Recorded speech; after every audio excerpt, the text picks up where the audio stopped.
Hi guys, welcome back to R and K.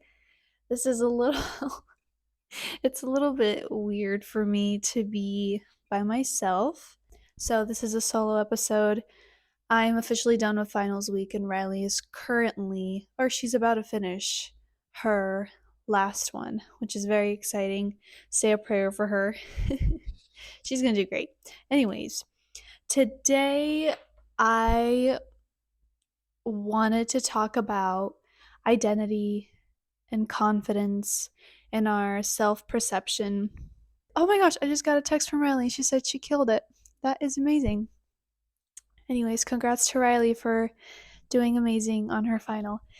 Um, yeah, so this has been something that I think about all the time and I've experienced, and I would love to share my thoughts with you all, and hopefully, this can be an encouragement to anyone who's listening. So, I don't have my um, sparkling drink, but I do have my matcha. For those of you who don't know, I'm obsessed with matcha. So, this is my beverage for the episode. Let's get started. So, the first thing that I want to say is that our identity is only found in God. We all know this. If you don't, this is the truth. It's biblical. Our identity and value lies only in what God thinks about us, not in standing out and being different, not in your status, your friends or significant other, your how many connections you have, your performance at school or your job, or even your appearance. None of these things give us any value, even though sometimes we think that they do. Interesting. And I truly think that, including myself, it's hard for people to let go of the idea that their value does not come from things they accomplish. So, for example, getting into Pepperdine has been my dream for many, many years. And most of my high school journey, I was trying really hard to get really good grades so I could get in. And I think for the longest time, I thought that this accomplishment would bring a certain confidence into me. Um, and when I got in, it was great for some time. But then once reality settled in, I think that same void that I had before getting in came back. It didn't give me the kind of satisfaction that I was longing for. However, I do think our accomplishments play a big role in how we perform.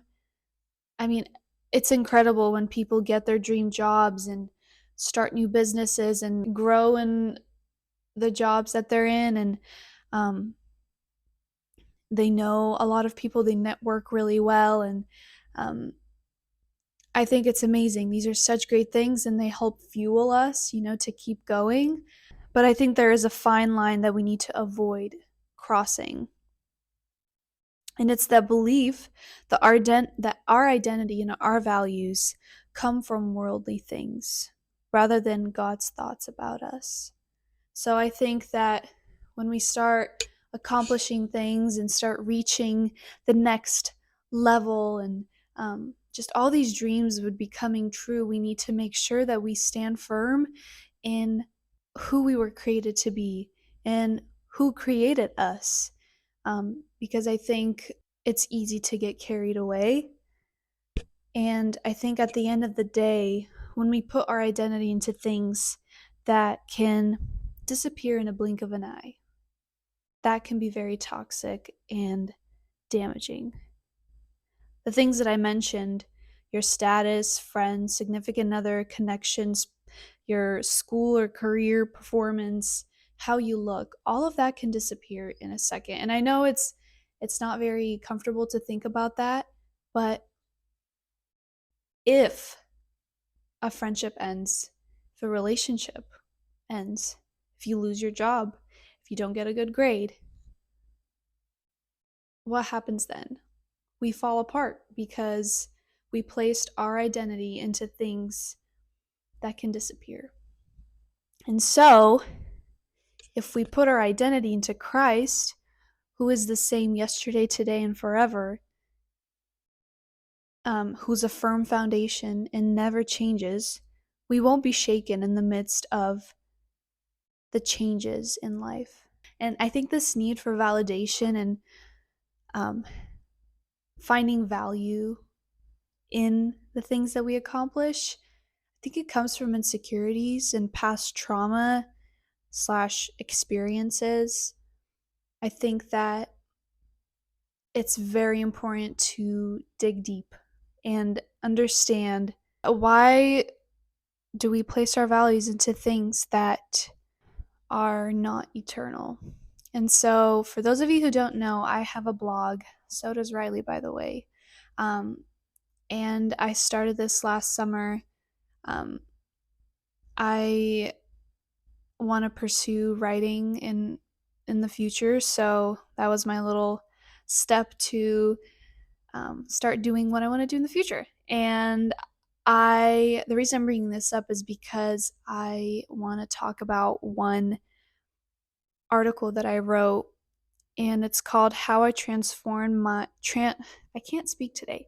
How I Transformed My Self-Image." And the whole idea of this article is how when the older we get, the more exposure we have to reality, to the world.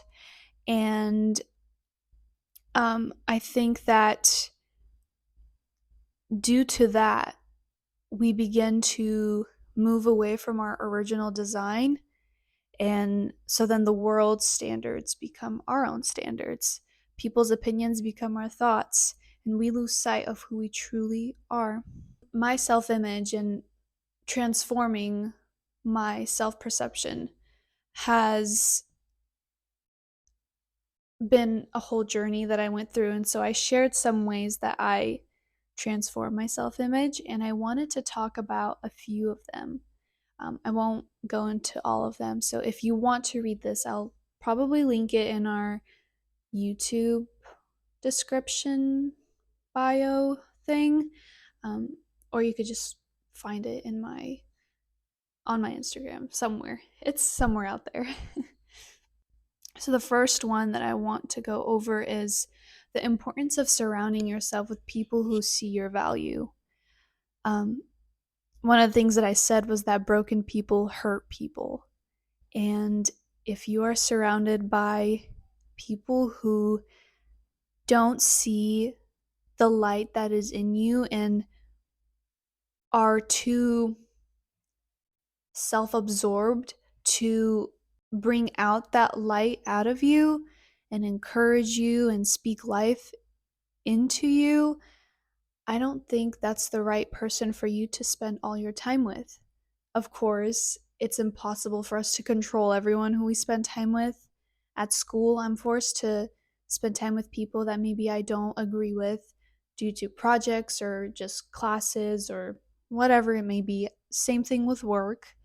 Um, but I think when it comes to genuine friendships and connections, you have to make sure that the people in your life are building you up and are selfless and are confident. Um, and even if they're in the process of finding their confidence, their intentions are good. And their intentions are not to bring you down, but to lift you up. And if you can say that, I want my friends to go further than I ever can, or I think that's a very powerful thing. And not a lot of people can say that. Um, the next thing is the importance of healing from past negative self perceptions. Um, a negative self image doesn't disappear overnight. And it's easy to fall back into putting your value into worldly things and into how well you're doing at work or school. But I think a good question to ask yourself is, who would I be if I didn't have blank? And you can fill that in for yourself. Who would I be if I didn't have my friends? Who would I be if I didn't have my job? I just think this is a very good question to ask yourself and make sure that you're not holding on to things and to baggage because the Bible says that the road to heaven is very narrow and you can't bring all these things with you to heaven. We need to let go of um, this need for finding value in our status and in the people that we are around and in our overall performance. I think it's also important to let go of worldly comparisons. One of the most impactful things you can do to succeed is to find people that you look up to. I have professors who have succeeded in their careers and are doing so many incredible things that I look up to and meet with and talk to. I have friends who I love their character and their confidence, and that's what I want for myself as well. So I surround myself with them and I look up to them. Parents, certain adults, even certain celebrities who you really look up to and see parts in them that you want to learn and to have in your life. I think that's very important and a very good thing to do if you want to succeed. However, once again, there it's very easy to cross the line with that. You just have to make sure that you are comparing yourself for them, comparing yourself to them in order to reach a positive outcome. If you're comparing and looking at people and feeling worse about yourself, I was talking to one of the girls that I live with. Shout out Liz. We were talking about comparison, and during our conversation, I remembered a quote that I once saw, and it was, "Don't compare your day 1 to someone's day 100." I don't think those were the exact words of the quote, but it was very similar and it tells the same story. I know I'm saying a lot of things here, but the overall idea is that we really have to check our hearts always and make sure that we are not doing anything that is going to hurt ourselves in the long run. And the way that I ended this article is I put a picture of myself when I was a baby. I something about this picture, I'm wearing a very cute outfit, wearing jeans and this knitted little sweater with a pink hat. And there's flowers in the background and I just look so happy and at peace. And the whole point of putting this picture at the end of my article was to bring up the idea that at the end of the day, you're still that little girl. You're still an innocent child who only wants to be happy and safe and loved. And you have to start with yourself. Obviously, we want to be loved by our parents and by our friends and significant other. And it's the best thing to be loved by other people, but you truly have to focus and start with loving yourself first. And it's hard to do that without knowing the love of God. He is the ultimate guide and teacher, and his when we experience his love, we learn how to love ourselves. And I know this is getting a little off topic, but if you are ever, saying things that are not true about yourself and that are negative and that hurt you, you're talking to that little child. And I think it's important to remember that, to just be gentle with ourselves and not place our identity into things that don't last forever, because at the end of the day, we don't know what's going to happen tomorrow, a week from now, an hour from now, and all these physical things that are great could disappear. And it's just important to be content and happy with who we are without anything else attached. At the end of the day, when we're talking to a person, all that matters is their heart and the connection that you have and how genuine they are and how kind they are. Um, and I think that should be our main focus in life, not accomplishments, even though they're great. Like, I have so many goals and so many things I want to accomplish, but I want to make sure that my heart is in the right place and that I'm a good person before I go out and reach my dreams and um, become the person who I want to be. So that was a lot, and I don't know if that made any sense. Riley's not here to tell me if I'm not making sense. But I don't know when this episode will be posted. I want to wish everyone a Merry Christmas and a Happy New Year. And I hope everyone has a great time with their families. I know that the holidays can be a little stressful. That's just the reality of Christmas. It's crazy with gift buying gifts and um, constant family parties. It gets overwhelming, but I was telling one of my friends to be selfish this to be selfish this um, winter break, um, obviously to a certain extent, but make sure that you do things for yourself in the midst of doing things for other people. It's very important to take care of ourselves, give ourselves a break, and do things that we enjoy, because at the end of the day, we have to live with ourselves. And if we are not taking care of ourselves, then life is going to be hard.